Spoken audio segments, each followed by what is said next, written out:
Estamos en un nuevo programa de Plató Abierto. Anteriormente hablamos en los otros programas de temas de interés que yo creo que han removido conciencias en algún aspecto. El primero, acordaros de si no te cuidan, que no hereden, y hablamos sobre todo de cómo poder desheredar a alguien que, bueno, pues no lo merece lo que hayas ganado. Y en nuestro siguiente programa estuvimos hablando de algo también muy importante en cuanto a lo que fue pues el cómo cuesta, cuánto cuesta morirse en España, en cierta manera, por los tabús que tenemos acumulados en nuestra mente, porque son temas que uno no quiere hablar. Hoy vamos a hablar de algo que no deja de ser actualidad, porque cada vez que pasa algo en nuestra sociedad, sean huelgas, sea el COVID o sea porque hay una guerra, de repente a todos nos da por ir al supermercado y comprar de todo. Desde el papel higiénico y dejar las estanterías vacías de muchos de los productos que luego al final terminan caducando en nuestros hogares. Pero ¿eso afecta a todos? ¿Solo unos pocos? ¿El que lo hacen unos pocos y luego los demás dicen, mira, este me va a dejar sin aceite, voy yo y también lo compro? ¿Sabían ustedes que hasta el aceite también caduca y luego con el tiempo se pone rancio y sabe mal? ¿Lo sabían? Bueno, pues de eso y muchas cosas vamos a hablar y conocer los comportamientos de las personas. Hoy el título del programa es esa compra impulsiva en una primera fase, y para ello tenemos a nuestra invitada, que es psicóloga, que es Eugenia del Campo, a la que la saludamos y le damos la bienvenida a nuestro programa. Muy buenas. Muy buenas tardes, muchas gracias por invitarme. Y nada, aquí estoy para ayudaros en lo que pueda. En principio, el tema del acopio es una reacción muy básica, es una reacción que viene dada por el miedo a lo desconocido, por el miedo a qué nos va a pasar en un futuro. Hay una situación que no podemos controlar y esa falta de control es lo que nos provoca un miedo irracional muchas veces. Yo verdad que he ido a grandes superficies, a los supermercados, y yo a veces digo, sinceramente, flipo de cómo algunos llenan los carros de tal manera que dices, bueno, ni que se fuera a acabar el mundo. Que si se acaba el mundo y hay una guerra nuclear, como ya empiezan ahí a decir algunos, los más pesimistas, pues no hace falta ni que compre. Porque si aprietan el botón nos vamos todos al garete. O sea que por lo tanto van a gastar el dinero a lo tonto. Gástenlo en otra cosa y disfrútenlo. En vez de en comer, hombre, si es comer opíperamente, pues vaya a ser un mejor restaurante. A ver, digamos que ese miedo, digamos, es subjetivo en cierta manera, y porque a veces la culpa lo tenemos los medios de comunicación, ¿no? Sí, es un miedo provocado por mucha información. Hay un bombardeo de información en estas épocas de crisis donde no sabemos seleccionar qué información nos va a ser favorable o no.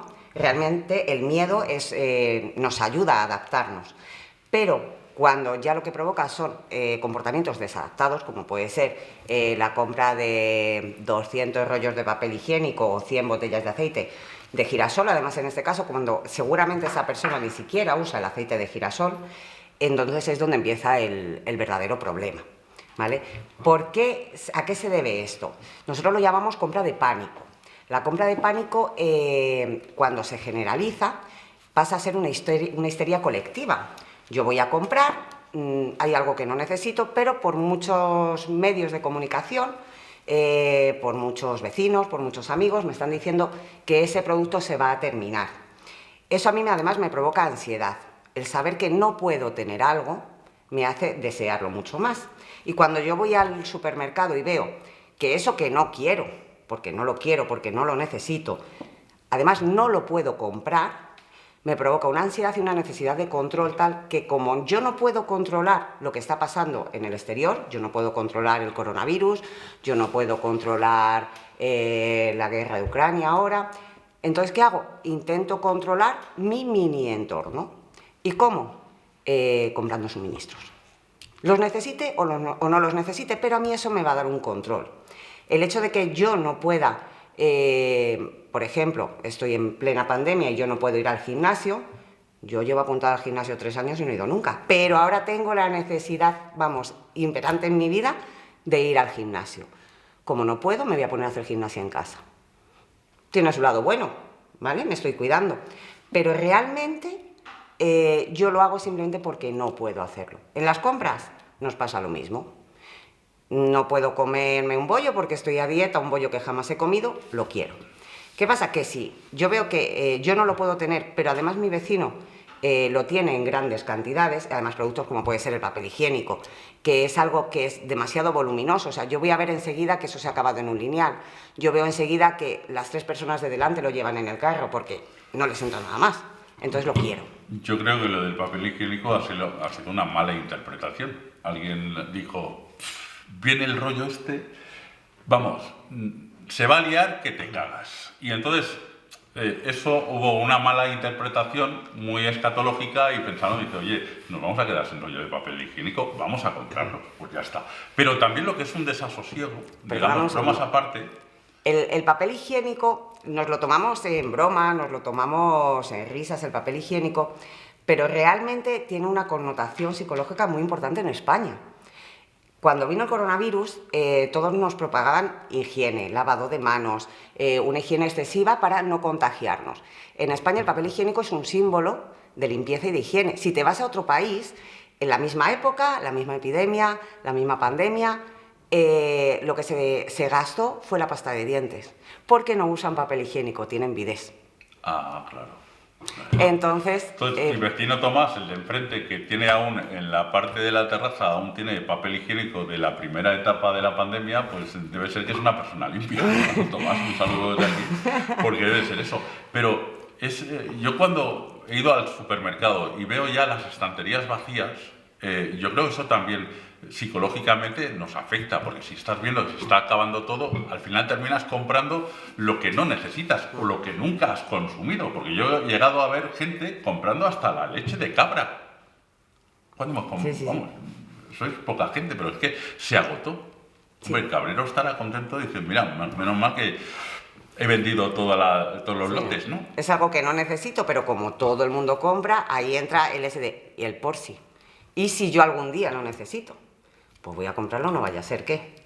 Entonces, cuando eso se produce en pequeñas cantidades, realmente no es un problema de comportamiento, no nos va a afectar a la vida diaria. Pero sí, cuando eso se empieza a generalizar, ese sentimiento de necesidad de control que tenemos, pues en el aceite, en el papel higiénico, en la leche, en todo lo que se va terminando, sí empieza a afectar a nuestro entorno, a nuestra vida, porque realmente no compro, por ejemplo, el pan que necesito por comprar la leche que no utilizo, pero que mi vecino compra. Es curioso porque, hay que mandar un mensaje a todo el mundo de tranquilidad en cuanto a que si todos compráramos como lo hacemos habitualmente, evidentemente nadie estaría acaparando tanto para desabastecer los que son las estanterías de determinados productos y por lo tanto si no hubiera acaparadores el problema es que no habría ese contagio que nos hace que, pues quedan 4 botellas, yo por si acaso voy a coger las 4 y entonces al final somos cómplices de aquellos que psicológicamente pues están teniendo un trastorno impulsivo en la hora de comprar para prevenir. Sí, se va produciendo un contagio social, una histeria colectiva que nos lleva al final al desabastecimiento real, pero no porque no haya suministros, sino porque nosotros, en vez de estar en el supermercado, está en todas las casas y luego la persona que lo necesita no lo tiene.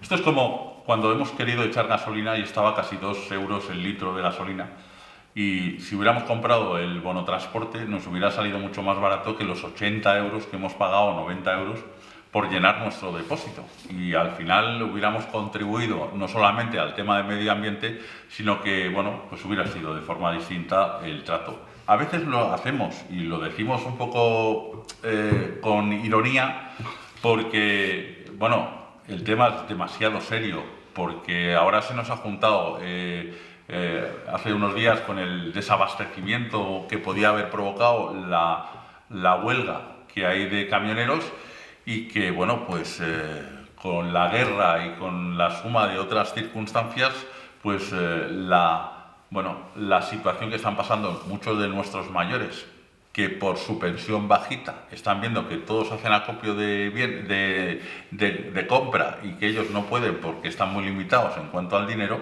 eso pues provoca otro tipo de patologías, ¿no? Sí, sí, además se están viendo, primero, que ya vienen un poco tocados por el tema de la pandemia, tienen un sentimiento de debilidad que se les ha asignado, se les ha etiquetado como la parte más débil, la parte más vulnerable, sin tener en cuenta las características específicas de cada persona. Ahora vuelve a pasar lo mismo.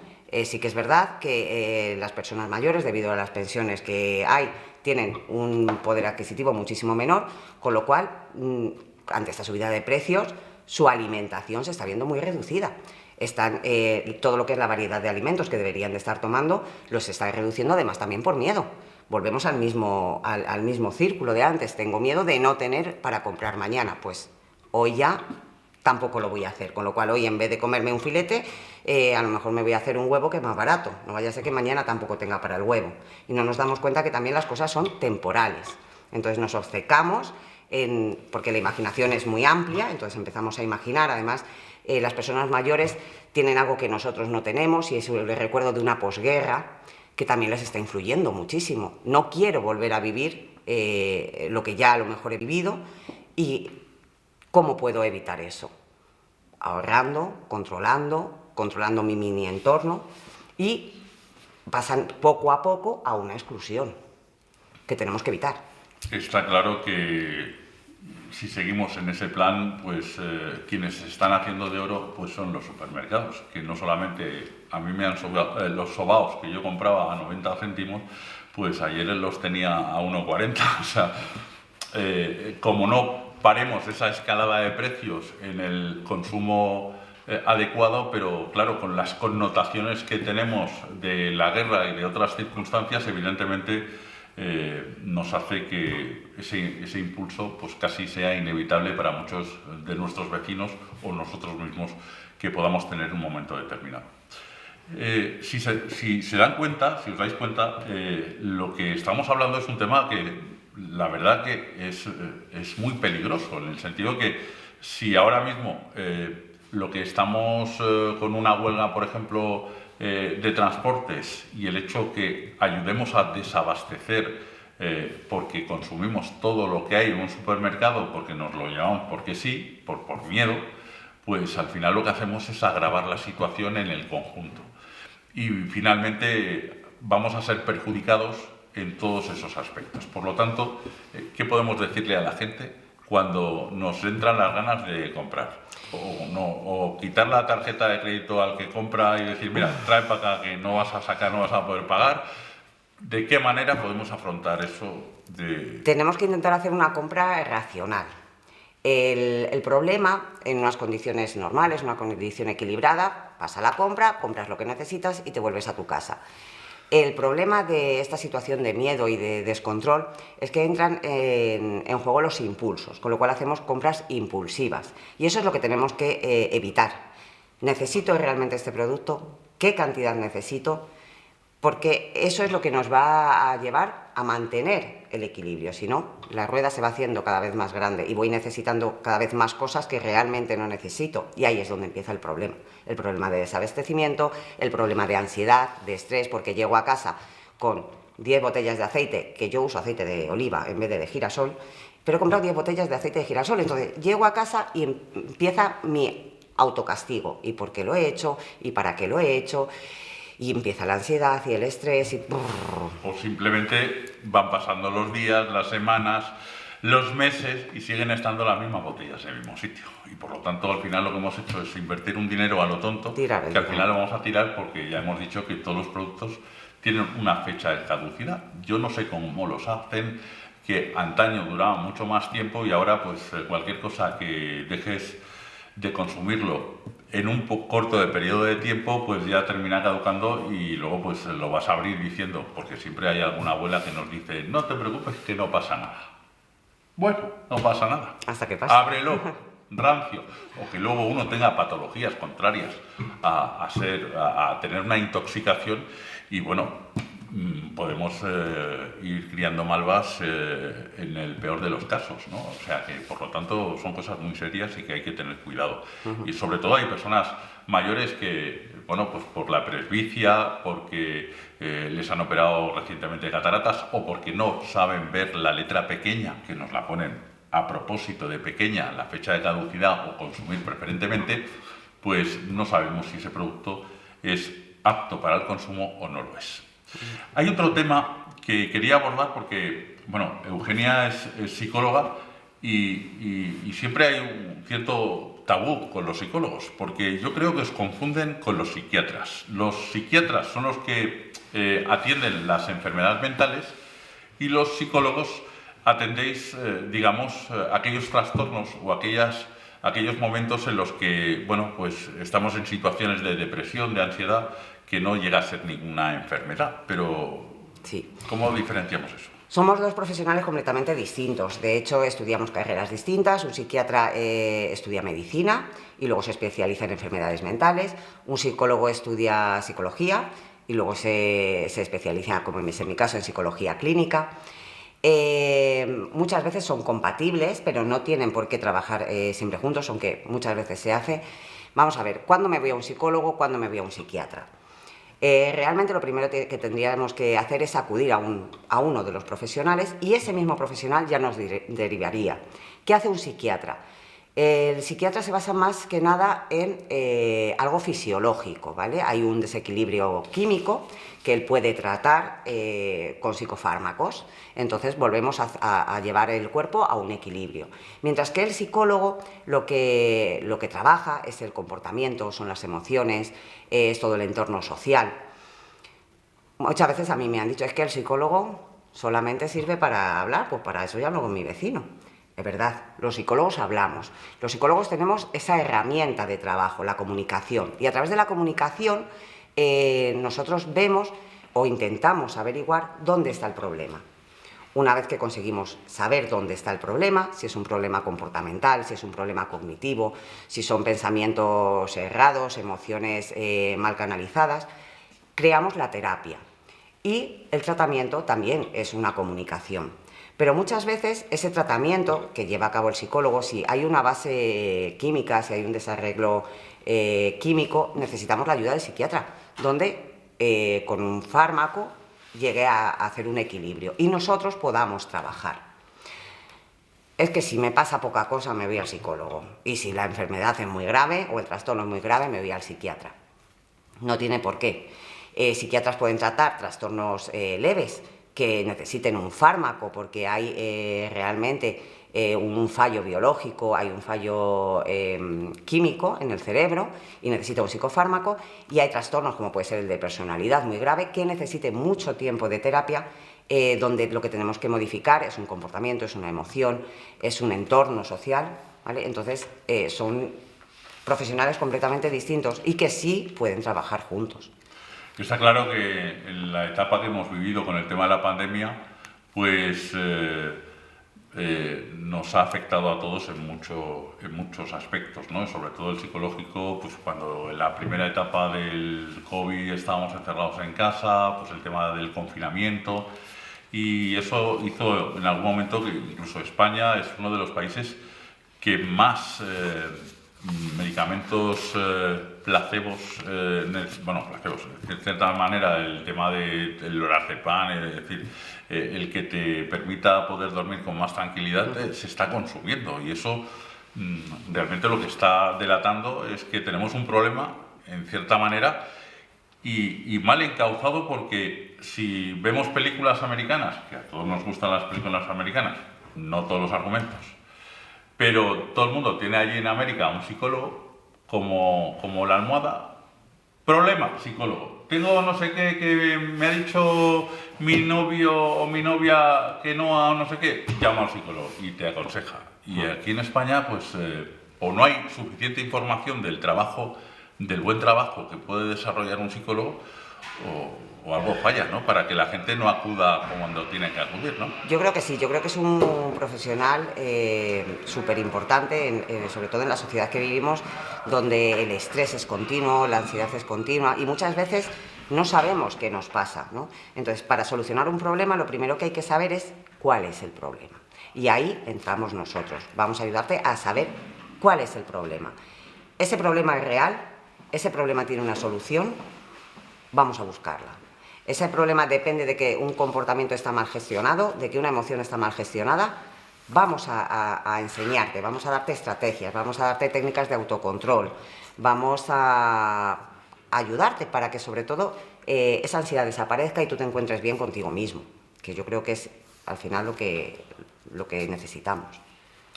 Bueno, pues cuando uno tire la toalla es cuando tenemos que ir al psiquiatra, y como sigamos en este plan, pues vamos de cabeza. Y luego el problema de los psiquiatras, lo ha dicho Eugenia bien claro, es que empiezas con medicación para buscar el equilibrio mental que te haga que te apacigüe de manera en la que tú te relajes y finalmente puedas afrontar de alguna manera el problema que tienes. Pero cuando ya empiezan los fármacos, os lo digo por experiencia, es muy complicado el que tengamos un retorno muy adecuado. Por lo tanto, antes es preferible pasar por un psicólogo y que sea pues tu almohada y tu persona de confianza, como para desahogarte y contarle todos los problemas que tú tengas, para que detecte cuál es la mejor solución y que, bueno, pues todo vaya bien. Pues Eugenia, muchas gracias por venir. Muchas gracias a vosotros por Y invitarme. gracias por estar con nosotros. Y nada, pues os dejamos. Será el próximo programa donde hablaremos de otro tema más interesante quizás, o menos interesante, pero vamos, todos van por el mismo camino. Un saludo y hasta el próximo día.